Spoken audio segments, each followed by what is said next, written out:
Rare Music exclusive. I grew up like a savage.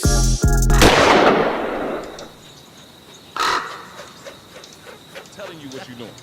So the first thing I do, I look at the sign of attack. Like you saying something to me, like, ooh, I wouldn't have never said nothing. Then I look on your page, right? You and your baby mama arguing, and I don't even know how the fuck you attracted to her. You shouldn't say nothing about her, man. Bruh. Shut the fuck up. If Instagram was around, I would have posted. Me and Mary would have been live. I'd have got my scene in. The world would have seen it. OnlyFans, whatever the fuck you got to think it is. Niggas said a lot worse things about Mary. Man, yeah, and I ain't mean no harm. So for one, I want to say this: when anybody's talking about shit prior to like 2000, right? Let's always think of this shit in another. Yeah, man, stop light, that's right? the Freaknik era and all that. So now they want me to be first respectful. of all, when we was young, a nigga can, I mean, you might get suspended or something, but niggas grabbed ass. Yeah. You'll go to jail for that right now. Yeah. So let's clear all this shit up now, right? And so, but the way it happened, it wasn't even like it's like she kind of came with it and you didn't really bite the first time. And the next thing you know, y'all kind of got a real friendship, or somewhat. No, I don't know what you heard. What you mean? It wasn't no build up like that. I mean, if you it wasn't no build up. Nah. Well, I was just talking about the first time. Oh, the first time was the first time. Yeah. Well, I mean, like you got me talking about it again. Yeah. And I don't want. I'm gonna make this disclaimer one more motherfucking time. Mary, I don't mean no harm. He bought this shit up. Because you don't mean no harm. You're not gonna mess my opportunity up because you might have heard I came out. But if Mary tried to do that shit again, I'm in. I'm a Scorpio. What the fuck is you talking about? Get down. Fuck is you? Oh, I'm sorry. Hey. Get down. Like it's for everybody. Man, listen. Huh? Oh yeah, get the book. But it is in a book. It is. I put all that straight on that, bro. I had to look back up. Thank you, Quasi. Get the book though. So but something to look forward to in the book, and we can get off Mary is. Yeah. I love Mary, man. No disrespect. Which we've seen many women do. There's nothing wrong with what I'm about to say, but because she was going through shit at that time too. Man. We all know about her, right? Yeah. KC mad at me now because I said something about that book. Well, I was gonna say, you can say it. Somebody knocked on the door. She thought it was him. Yeah, she jumped on the damn floor like. I just thought that was hilarious. She jumped behind the couch. Because I'm just living vicariously through you at 15. I'm like, man, this nigga was a player, man. Like, you know that shit was fun too. You hear me? And at the same time, but let's figure out how you found out that you could even have a chance with Mary. So Suge called me upstairs. He was downstairs already with him. This is the juicy part. Yeah, Suge upstairs in the penthouse, and he like, hey, old girl wants you to come back up. I'm like, who the fuck is the old girl? No, he said, come back upstairs, come along. So when he say come along, I just know either somebody up there finna get their ass whooped. Right. Something finna go down that he don't want me to bring nobody upstairs. But then he called back, hey, old girl want to see you. And I went back up there. Yeah. And she was sitting on the couch, and I'm like, shit. Like, I had been around in her presence. Like, seeing them kind of girls was all the time. Like, it didn't matter who you was. Right. But the fuck she gonna see me for when I'm sitting on the couch and shit and we talking and shit, and it was kind of like some grown people talk. Then it kind of got a little more grown up. And the thing about it is what you can't look at, and this is to the viewing audience, is that, man, this is like a girl coming with her homegirl and she getting left in there lonely. Yeah. Like, at that point, they become choosy all the time. Like, no that ain't nothing new. It wasn't no motherfucking, it wasn't no, let me see your ID. Right. You know what I'm saying? She ain't asked me for my ID because I would have showed it to her. And I then you rolling with Suge Knight. Yeah, and then what the fuck you gonna ask me? My room is right over there. We in a penthouse. My shit right there. Fucking she finna ask me. I had a room downstairs and I had access to get in the room. I think she knew what the fuck it was. Yeah. But she didn't know she didn't ask me for my birth certificate. Yeah. But I gave her my birth certificate though.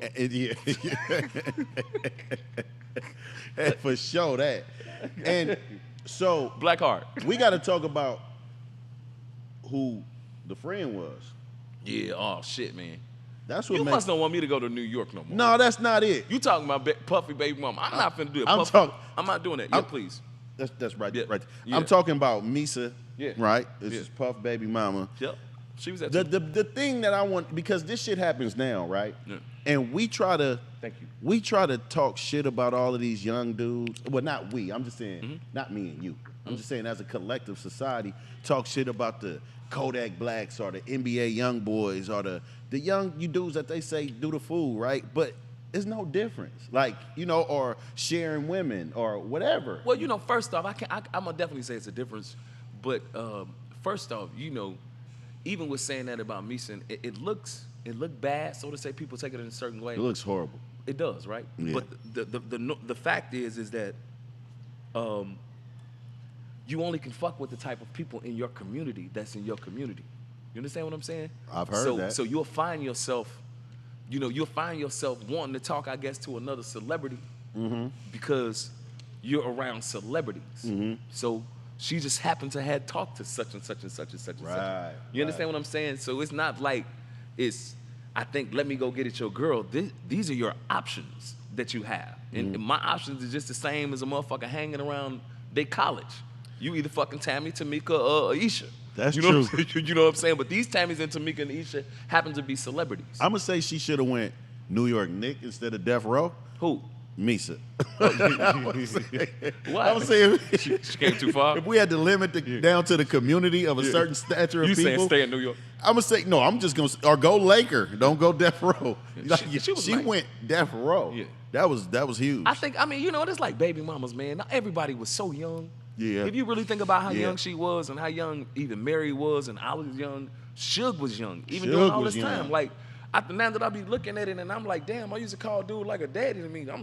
This nigga in jail. I'm almost his age now. What the fuck? How the hell did this happen? That's but we were young. That's real.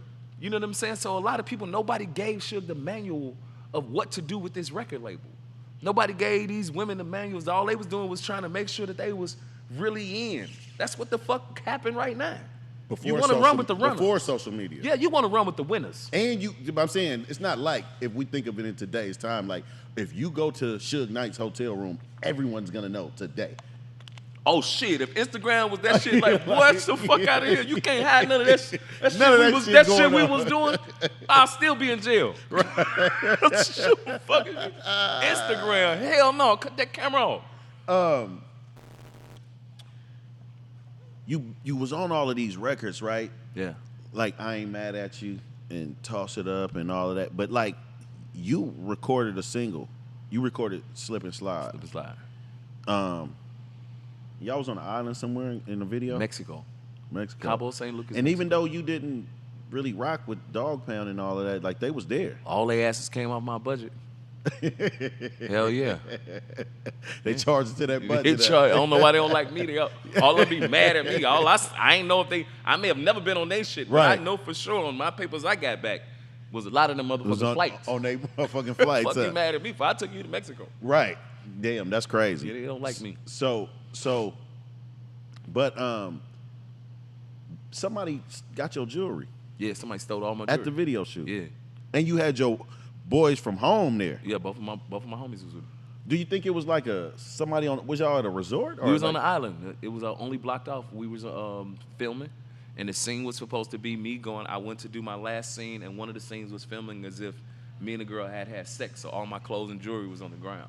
So when it was time for me to come back and pick my jewelry up, all my jewelry was gone. In my mind, before I heard you finish telling that story, the time that I did you hear tell it, I thought Suge turned somebody upside down until he found the jewelry. What? Some niggas got turned upside down. We just didn't find the jewelry. And that song was produced by Devontae. Genuine on the background. Genuine on the background. Genuine and on the background. On the hook. A young Genuine. Yes. Young Genuine before people even knew he was Genuine. You went to Rochester. Yeah. What they had over there? The basement. The basement. Yeah. Timberland and Magoo, Missy Elliott with the group Sister. Tweet. Was Tweet in that group? Tweet was in that group. Yeah. Damn, Tweet and Missy. Yeah. That was Static. Damn. Those guys, yeah. And when you seen Magoo and all of those Yeah. guys, when you see Missy later on that was the Sister song when she said Puff Daddy be my pal. He had. Was that was her? Was, yeah, that was exactly. Missy. Missy is raw as fuck. Yeah. But how is, because like at that point you're known for your vocals. People know how dope you are. Wow, thank you. Is it like Danny Boy sing? Like, is it like do this show for me? Is it like do these live shows? Cause did y'all like do live shows together? Who? Death Row. Yeah, well, I thought you was talking about other people. Yeah. Yeah, because it's not many Pac shows. Some people say that very few. The fucking House of Blues was one of the only. House of Blues in Ohio, Cleveland, Ohio. Cleveland, Ohio. Damn. And a couple of 662 Couple performances in 6'6". Vegas. How was 6'6" It was good. That was our club. That was our stomping ground. Statute of limitations up. You was too young to be there. I But was. Too damn young to be there. I was at the club at 15. 16 years old. But Pac really Drunk as hell. Pac really liked you a lot too, right? He did. That was your brother. I believe so. Yeah, like and because you know he would. I think he was you. Was you the youngest around I was the youngest, right? until Bow Wow got there? No, I'm just fucking with you. But she was gone. I mean, he was gone already. He was gone. Yeah. So you and the Long Beach cats though, none of y'all really just hung out. So I worked with Corrupt before on some songs. I thought we was kind of cool. Me and Daz did some songs together. Yeah, Daz another good producer. Man, he's incredible. Yeah, Daz. But I don't know. I think just because I was under Suge, that it kind of kept me from working with them. You know, you up to this day. You met Biggie. Yeah. He smoked up all your pot. All my motherfucking weed. All my weed. That's that same weed Quick gave me too. That same fucking bag. Same bag. I got out the hospital. I went and got another one of them motherfuckers. I'm at the hotel, knocked me out again. Yeah. But you didn't know who he was? Nah, I heard a nigga walking up and down the hallway, rapping, and this was, previous to the whole Death Row bad boy thing. And he was walking. We was in the La Montrose Hotel, and he was walking back and forth, rapping on his motherfucking headphones, some dirty ass socks. Walking down the hallway and just rapping the verse, trying to get the verse together. You know what I mean? And if I'm not mistaken, I keep saying it, and I hope I'm right, but I believe it was the I see some ladies tonight that should be having my baby. That's I would kind of crazy. hear him just like keep saying that shit, and then he smelled the weed on me. Wow. He like, man, you know where I get some weed at? And I'm like, I got this big ass bag. I'm like, shit, yeah, we can smoke. I don't sell it. He like, for real? Let's go up to the roof. Yeah. And the bag was empty when we left off the roof. The nigga smoked all my weed up. It was fun though. Damn. But he could smoke like a motherfucker. That's tight.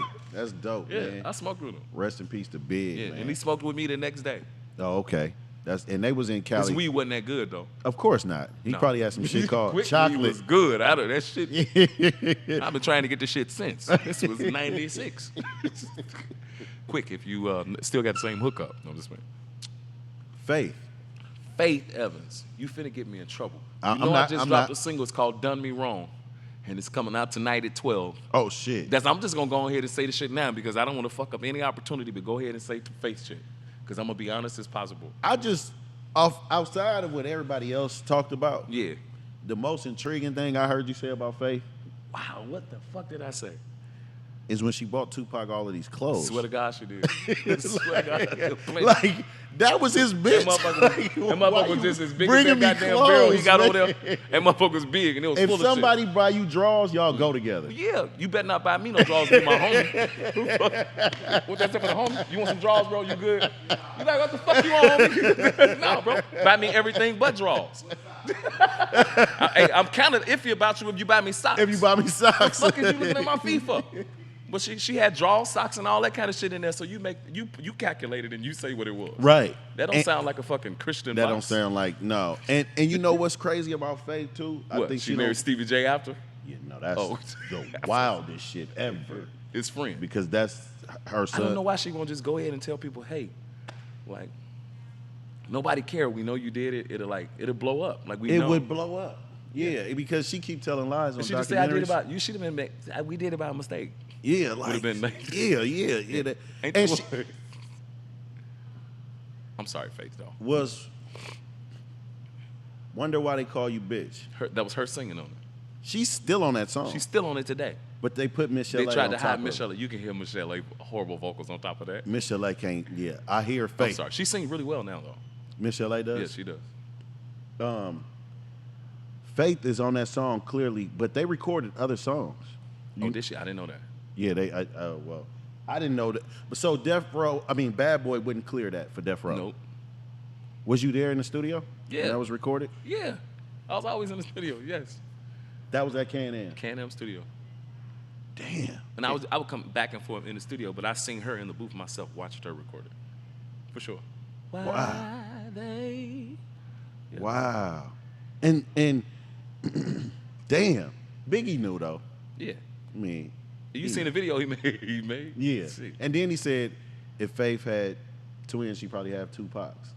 That's funny. So that was very clever. Yeah. That's why we even consider him one of the greats. He is. He didn't have that much music. He's funny. And I heard you say in order for her to get around, she used to wear a disguise. Who, like the Faith, like a yeah, little she just kind of had the hoodies hoodie and on scarves and and shit. shit on. I don't know if it was a disguise, Yeah. but she wasn't. You know what people don't realize? What was the timeline when Pac was on death row? Was it 9 months? Maybe a year, A year? year and a half, maybe. Fuck. I feel like 10 and a half years. Have you ever heard this, that Live and Die in L.A. was supposed to be Live and Die in the Bay? No, I You never heard that? I just wanted to know. Maybe you knew something, man. But Suge, I heard Suge kind of was like an A&R too a little bit. Man, Suge was the man putting those records together. He was putting that shit Yes, together. sir. Yes, sir. So who was the other producer? Because Dre technically didn't produce a lot for Death Nah, Row. he didn't do a lot of those records. Like, he did for Death Row, but as far as the All Eyes on Me album, producers like Quick and Quincy, QD3, QD3 was raw. Daz. You know what I mean? But they were musicians. That's what made the record good. People like Warren Campbell. Yeah. You know, Warren Campbell Yeah. that bought us Mary Mary. Right. He was the piano player and the person that orchestrated all of that music and the musicians that they bought. That's what made Dr. Dre so dope. Is he bought the most incredible musicians in the studio to bring those records And together. you know how you said he rented the thing so he could do like the other shit on the records? When I think about it, Pac had none of that shit. He didn't have none of that shit. I think the longest thing it was on What's Your Phone Number, when he started talking at the end and you would hear the talking. Yeah. What was the difference between Machiavelli and All Eyes on Me? Because Machiavelli is totally different. Right. Sound, that's Johnny J, right? Yeah. What the The producer? Machiavelli? Is that who that is? Yeah, Johnny J. Well, it was a couple of producers on the Machiavelli Okay. album, but the Machiavelli album Pac was on straight bullshit. He was on bullshit. Like he was mad and he was ready to. That show other who he- shit was warming the up. The other shit was really him just getting out of jail and records that he was really wanting to create. He as thought records. about those records He thought already. about them. Like I But think he those was the nigga by the time he was recording by the time Machiavelli. Machiavelli was coming out, he was trying to get out there And we even. please, people, put this shit into timeline though, Yeah. because nobody was recording no fucking 2 albums in 1995. No, I mean Nobody ever he did. had what? He probably had shit enough for 10 albums. Yeah. But nobody recorded this fast. Yeah. And I heard people say that Pac would throw a concept down and be like, "I'm done with this shit. Like, turn it off. Let's go to another one." Did He you would go in there experience rap. He would go in there and rap it out. that? Yeah. He would put a whole song down and be like, "All right, cut that shit off. Let's go to the next one." So as far as your career, when it was time to do your debut album, I seen a lot of shit was going against your budget. But who did you work with as far as like writers and producers? As far as then, Yeah. writers and producers, mostly DJ Quick and myself on writing, or they would have other writers that come in. The group Portrait came in and wrote some songs. Babyface wrote some records. I worked with Dallas Austin. Okay. If they was hot at that time, Suge was trying to get me in the hands of them working on the record. Because your album just dropped. Not what you got going on. Your Right. debut album that never dropped. Right. It had dropped about in 2010. Yeah. Yeah. They dropped it, I think, 2010 or something like that. About 15 years later. Yeah. And that was because the company had bought. Sold off and somebody just wanted to put the record out and make someone. So, do you still get paid from that album? No. So, here's my next thing. Was Suge Knight a good businessman? No. He wasn't. Was No. he fair? I think he was as fair as he knew to be. If he was a good businessman, he wouldn't be in the position that he's in now. True. One. True. Being in jail and being broke is two different things. You True. know? So obviously that was something that he wasn't handling to make True. sure that even if he's where he's at, to make sure that the bag is secured. At that time, he was one of the ones that had the most money around. So Suge should be a billionaire at this point.